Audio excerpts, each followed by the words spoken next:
everybody. Welcome to the Underwater Photography Show. I am Matthew Sullivan. And I'm Alex Mustard.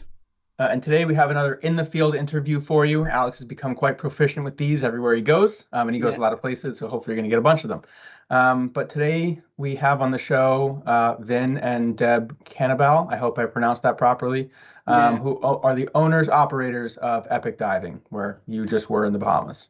Yeah, and it was just a chance to sit down with Deb and Vinnie and talk about shark diving in general. I didn't want it to be kind of a promotional piece for them, and so there's no kind of, I didn't ask them how they got into it and all of that. But to give you a little bit of that background, both of them are very academic. Vin is an ER physician. If I'm getting the wording correctly, we don't call them that in the UK. We call I guess you'd be called an accident and emergency doctor. And Deb is like, she's got a PhD in medicine-y stuff as well. I don't know exactly what, but I do think that academic background really informs their approach to the sharks. They're not just there because the sharks are amazing to spend time with. They've always had a really analytical approach to it, and I've always found them fascinating to talk to and listen to on the subject of sharks. And they've been operating now in the Bahamas, I think, for over 15 seasons. They working with the same sharks through that time and have built such an amazing data bank of knowledge. It was really nice to sit down and sort of understand a little about their view on the sharks and everything like that. I would say that this was our changeover day between two workshops, and they're long days out doing Tiger Beach on the boat. Very tiring trip, and I did kind of spring this on them at late in the evening on the changeover day. So it took, I think, from what I remember of the interview, it took a little while to warm them up. Just because I was like, can you sit down there a minute? I'm going to walk in with my phone pointed at you and ask you about sharks. And they're like, okay. And then they realize that it's just like us talking, but there's a phone there. And so after a couple of minutes, it's all lots of fun. But it was, as always, just a quick, I think it's really great to record these things in the field. The sound quality is often a little bit up and down on these recordings, and there's not, and apologize for that, but I think it's always worth having that not perfect sound to bring things live from the field. Whenever I bump into people, I think it's worth pointing my phone at. But I don't have the weight capacity to travel with any, filming gear or microphones or anything like that. So it's what my phone can capture. Well, I know I for one am looking forward to watching it, as I have not seen this yet. So hopefully you guys enjoy it as well. Thank you as always for watching, and we will see you next time. Here are Deb and Vin Canabal. Hi everyone, Alex Mustard, the Underwater Photography Show's roving reporter on the loose again. Here I am in the Bahamas. I'm in the middle of a fantastic shark trip here, heading out to Tiger Beach with the guys of Epic Diving. And I'm pleased to say that inside their boat, MV Thresher, I've got Deb and Vin Canabal waiting to answer some questions and to give you some insight into the world of diving with some of the most amazing sharks that you can see in the underwater world here in the Bahamas. So I'm going to swing on in and say hi to them. I'm not going to make you look at me any longer. And I'm going to put the camera in their direction and ask them a little bit about diving with sharks in the Bahamas. Hi guys, thanks very much for coming on the Underwater Photography Show. I'm really keen just to dig into the amazing diving that you've got here in the Bahamas. So maybe as a good first question is, what is so fantastic about diving with sharks in the Bahamas? And you can fight between yourselves who answers it, and kind of, what are the species highlights, that sort of thing. Well, first of all, welcome back. Thank you. Excited to have you back. And I mean, the one thing I love about the Bahamas is it's just home to the apex predators. You have hammerheads, tiger sharks, lemon sharks, reef sharks, and it's a marine sanctuary, so everything's protected.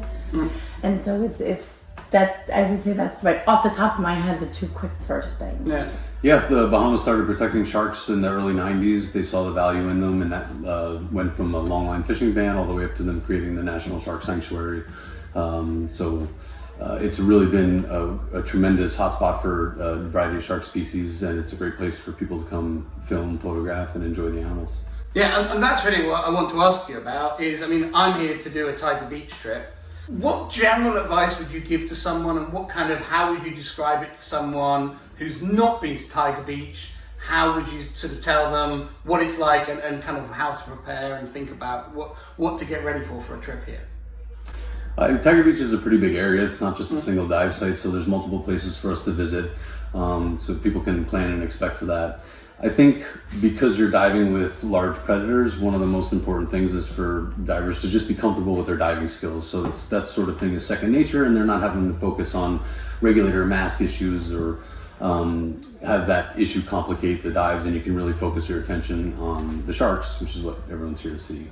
And also that attention is really important safety-wise as well. Yeah, exactly. And then too, we always say, like, to especially photographers, because we know they get in the moment, is always keep your head on a swivel and things like that. So I would say, like, on a photography, when you're diving with sharks in general, you always want your head on a swivel. But when you have a camera and you're navigating multiple elements, before you have a shark come over you take your shot, and then make sure we follow the shark that keeps going, because most of the time the shark's going to come right back around and be like, let me check that out, looks good. And then the better shot is when you go like this. Yeah, very much so. And you said it's a mixture of dive sites and it's an area rather than a single dive site. What are the dives typically like out there, for someone who's never been? Average depths are really range between 20 and 40 feet, so it's like 6 to 12 meters. It's really shallow. So technically speaking, the dives are pretty easy. We intend to be overweighted so that we're relatively stationary on the bottom, and you really get to just sit back and enjoy the show in front of you. Generally get really good visibility. The water's warm, especially as we get into the spring and summer months. So 3 to 5 mil wetsuits, certainly probably 3 mils by the summertime. Overweighted, stationary dives with huge sharks swimming all around. Yeah, you pointed out. Oh, sorry. Yeah, and what's really great, I love, and I know a lot of photographers coming in, is that, like you said, it's not just a single dive site. People think, oh, Tiger Beach, it's tiger sharks over the sand. We have that classical site, Tiger Beach, which is amazing, but then we also have the seagrass, the sargassum, the reef, different spots on the reef, and the reef is so nice because you can then, maybe on the sandy bottom, nice shallow spot, you don't need strobes, but then on the reef, on a little bit deeper, you can get nice pops of color with the tiger. So you can really, I feel it's a dive site that you really, on a photography level, can get such a range. Yeah, it is. It's about so much more. The tigers are the stars. Yeah, and then you have the reef sharks, the lemon sharks, and then all the behaviors. There's so many little behaviors going on, like the lemon sharks, getting the cleaner fish and things like that. It's just so. But before I dive into some of the great things that you've seen and learned down the years, it's one of the reasons I love coming with you guys, because I know you have a really analytical approach to your interactions with the sharks. But one of the things I love this trip, actually, the week just gone, was just how many groupers there are on the trips. It really, it really shows how kind of pristine those reefs are in terms of fish population. Absolutely, yeah, and we have NASA groupers, and we, because we have people coming in. There's so many people came from Mexico or all these other places, and they say you don't see the groupers like you see here. Yeah, it doesn't take much to fish them out, and exactly. So it's you have this beautiful. It's a variety of ecosystem. Like, you have the little crab there, and then you have the wonderful grouper, and then you have the big apex predator. Yeah. It's really very healthy reefs. Very healthy reef, almost like an underwater set, right? Like, it really is, yeah. And also, it's not just the tigers. You have the other sharks there as well, with the reef sharks and nurse sharks, the lemon sharks. It's fantastic, and obviously that cool hammerhead we saw this week. So I want to learn a little bit more about some of the sharks. What have been the big lessons? What have been the big surprises that you've done down the years? And it must be 15 years plus you guys have been out here doing this day after day. There must have been a lot of learning down the years. And what are kind of the big lessons, the big surprises? Lots of learning, especially in the beginning. But, one of the biggest things we notice about the sharks, the tiger sharks, is that if you keep your eyes on them and you pay attention, it is just really the safest. It really puts you in a position you're alert. They're ambush predators, so that's how they normally hunt. So if they know you're paying attention, and you could see over the years in the beginning, you learn that because you could see once you stop paying attention, that's when they can, either do something sneaky or just kind of run into you. There's been situations that, I don't think they're just trying to get out, maybe there's two people too close and they just get between the two.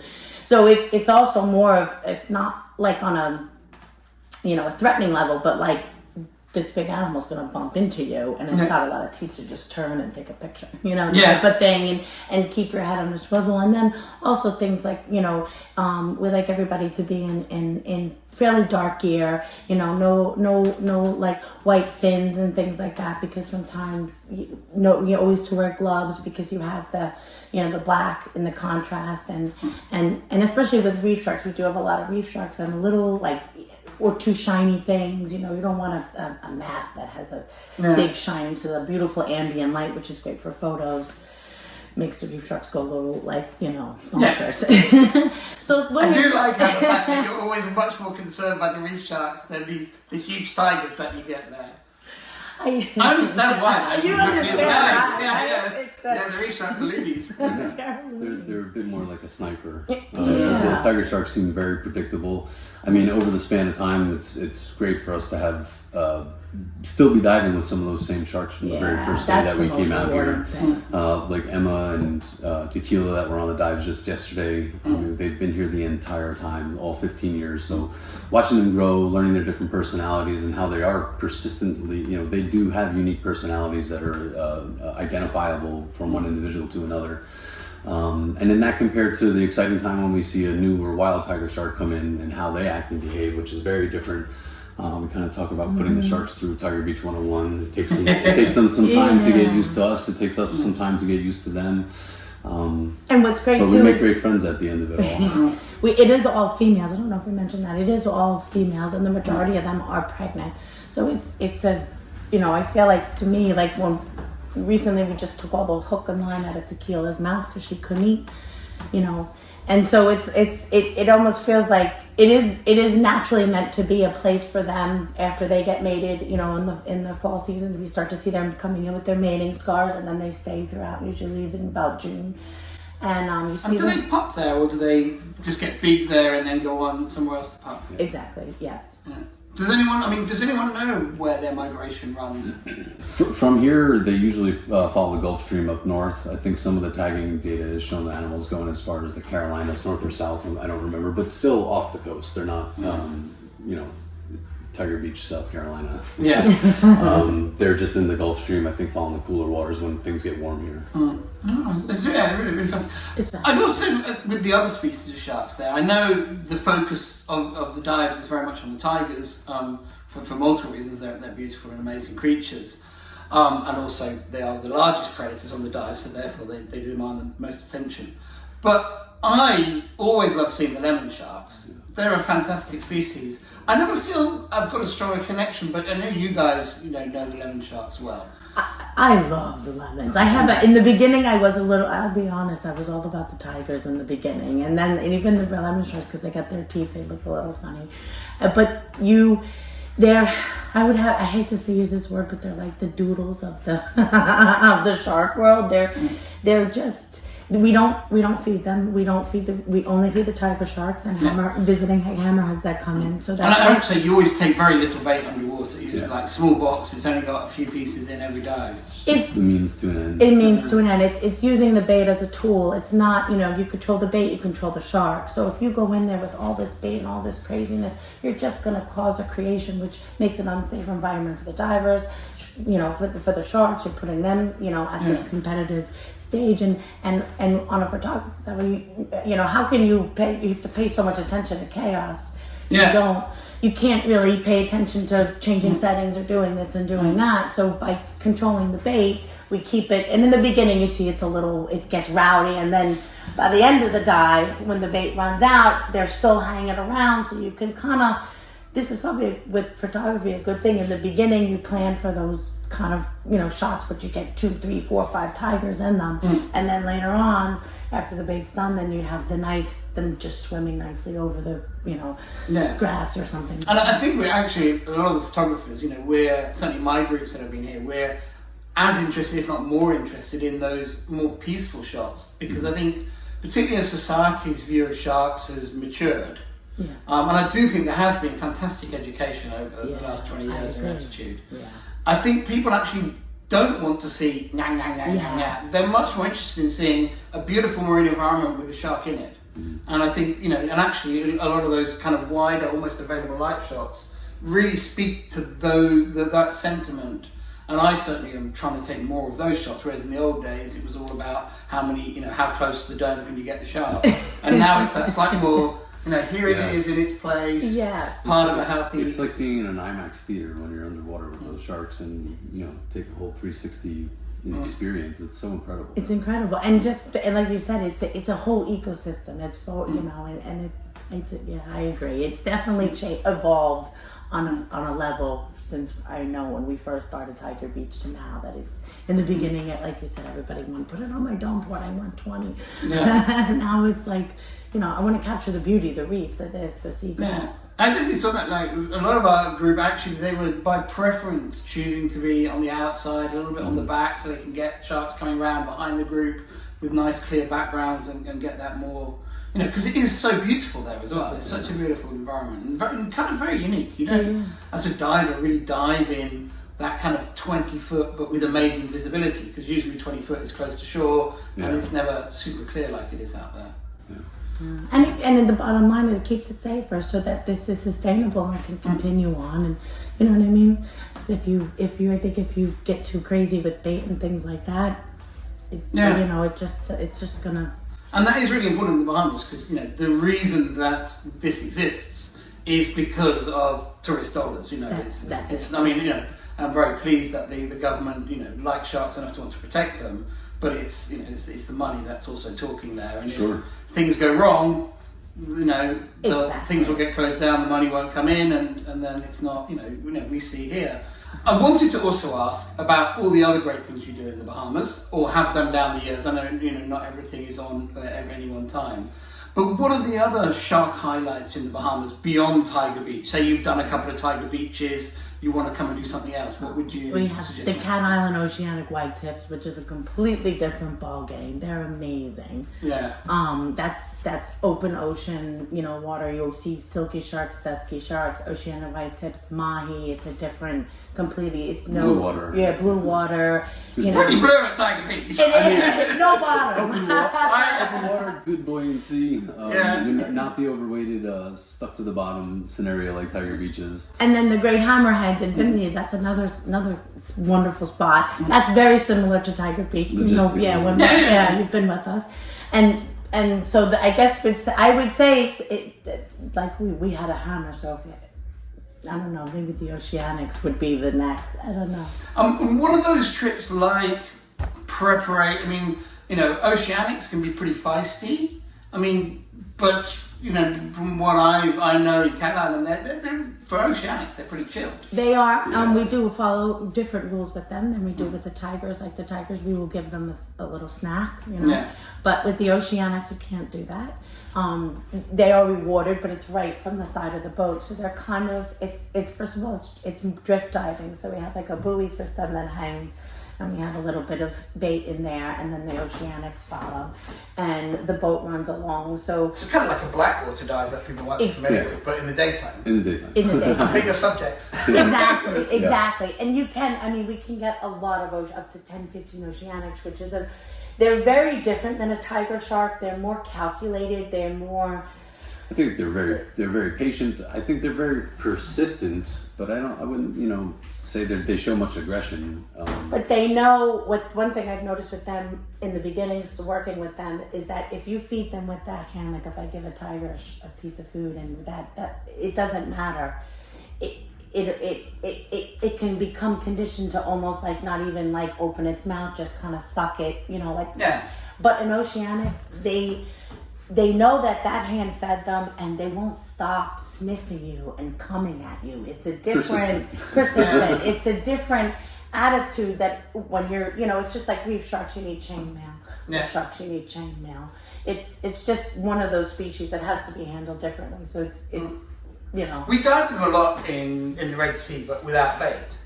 And I think their attraction is us. So you ultimately are baiting by being something in their environment. But as a result, they are, similarly persistent, and they'll come in and bump you and knock you around and spin you around, and particularly if you dive into the evenings in the Red Sea, without bait. I know in the past some liveaboards, not one I've ever been on, have put food in for them, but they are just interested in the people. They're coming to check out what you are. I think it's just their pelagic nature.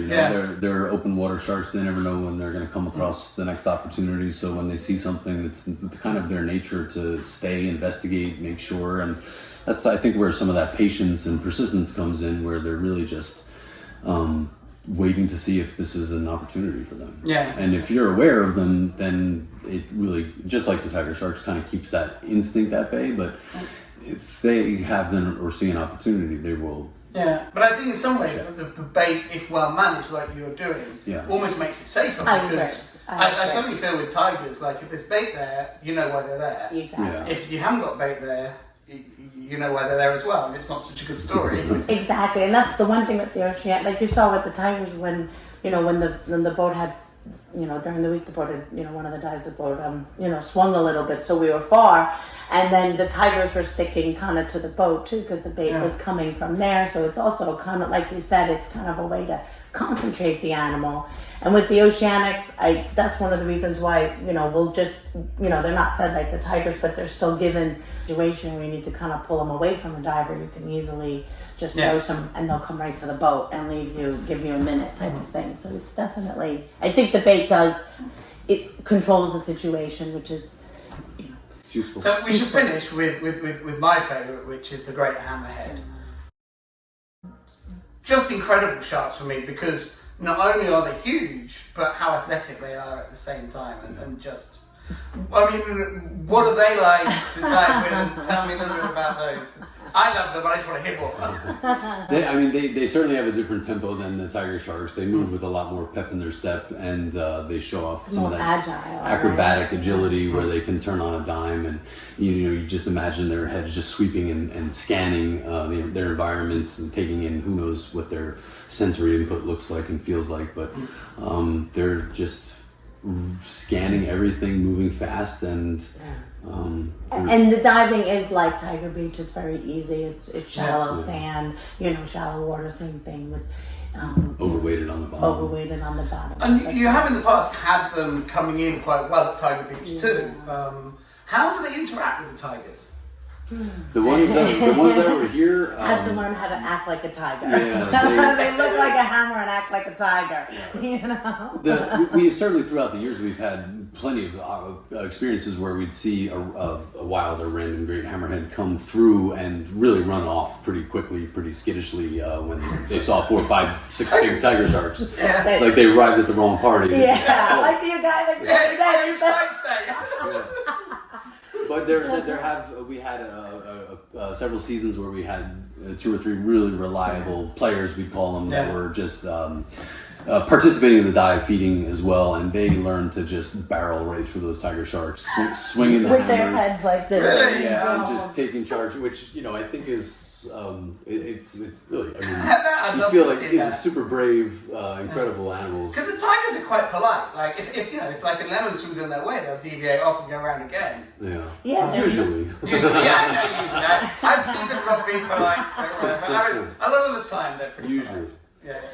Sometimes jitterbugs. Well, we had the male hammerhead that we saw. We had him a few weeks back, and we had him a couple days. Like we saw him in the periphery. Then he finally, got the courage to come in, and jitterbug just boom, just pushed. Jitterbug's one of the tigers. One of the tiger sharks. It's just like, excuse me, no. These are my friends. You go on your own site. This is mine. But I think when he arrived the other day, he was like, oh, and then she was there, and he, like the book. He checked twice. He did check twice. Yeah. Well, maybe we'll get him coming in again this week. Yeah, so, well, that's the thing. He's around, so that's what's the beauty about the ocean, just, you know. And the dolphins. You guys were down. I saw them at the bow, and I heard them. Did you hear the dolphins? No, but my focus is very much on which tiger shark is closest to me. I'm like dolphins. I don't care. I'm watching you. We had one time the dolphins come on the dive, and they started beating up one of the reef sharks. Yeah, harassing. They're not. Well, they're bottlenoses or. Yeah, they were. Yeah. Bottlenoses are horrible. Yeah. And everybody's like, wow, we were, it's like one of those things that, we've had loggerhead turtles made, and we've had all sorts of, I saw 2 loggerheads from the bow, actually, back in the other day. This is the time of season that we see them. Yeah. No, actually, just as we came off, just south of the Rock, around that, so 20 minutes out, 20 minutes back from Tongue Beach. Anyway, thank you so much for your time. It's really great to get that insight, and I look forward very much to my next week of diving. Yeah. Yes. So thank you. See you in the morning. Thank you.